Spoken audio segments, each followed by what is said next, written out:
నమస్తే, మా అత్తమ్మ మాట స్వాగతం అండి.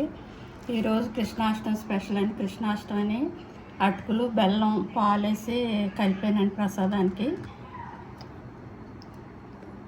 సొరకాయ పాయసం అండి, ఏమో అరటికాయ బజ్జీలు, వెన్న అండి, కృష్ణుడు వెన్న చేసాము. సొరకాయ పాయసం తయారు చేసేదాను అండి.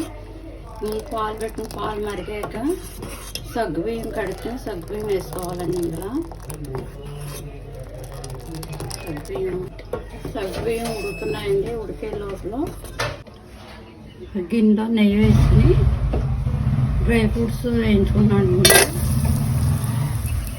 బాదం పప్పు, జీడిపప్పు, కిస్మిస్ వేయించుకోవాలండి త్వరగాను.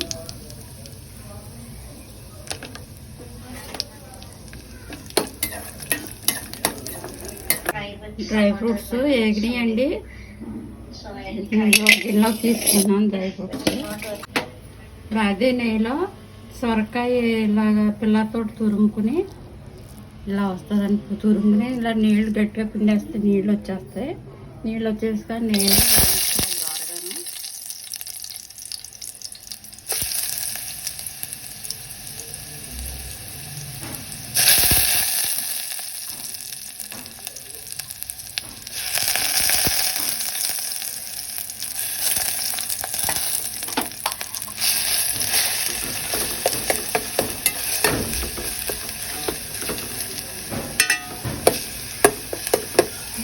సగ్గుబియ్యం ఉడికినాయండి.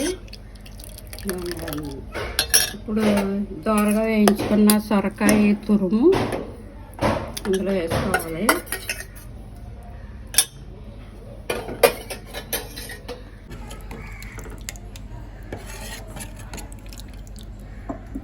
సొరకాయ తురుము వేసుకున్న తర్వాత డ్రై ఫ్రూట్స్ వేసుకోవాలండి.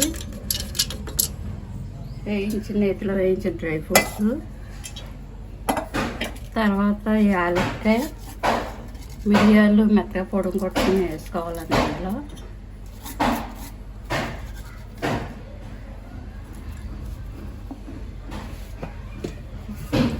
గ్యాస్ ఆఫ్ చేసి పంచదార వేసుకోవాలండి. గ్యాస్ మీద ఉండగా వేస్తే కనుక పాలు ఇరిగిపోతాయి.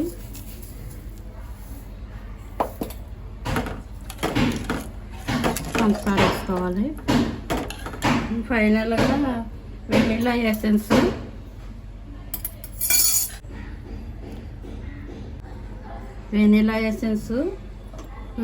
టేస్ట్ గురించి ఎంతో కదండి, ఒక డ్రాప్ వేసుకోక్కర్లేదు. యాలక్కాయని మిరియాలు వేసుకుంటే చాలా టేస్ట్. తింటేనండి.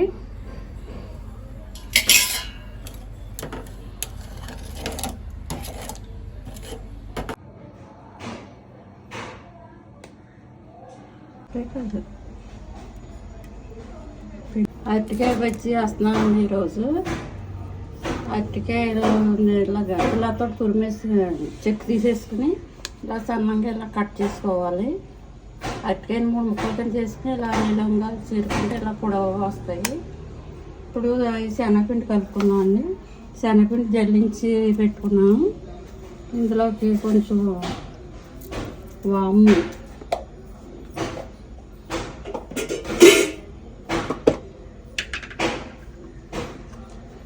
చిటికెడు సోడా అండి,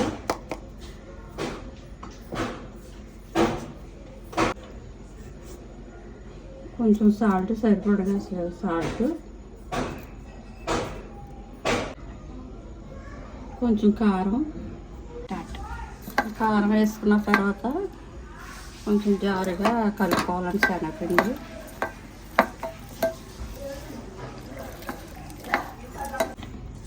ఇలా కలుపుకోవాలండి జారుగాను. మరీ జారు కాకుండా పలసగాను కాకుండా చిక్కాను కాకుండా ఇలా కలుపుకోవాలి. పొయ్యి మీద మూకుడు పెట్టుకుని అందులో ఆయిల్ వేసుకుని ఆయిల్ బాగా కాగాలండి.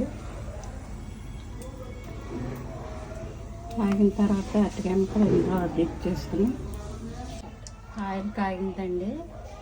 ఒకటి ఇందులో శనగపిండిలో డిప్ చేసుకుని ఆయిల్లో వేసుకోవాలి.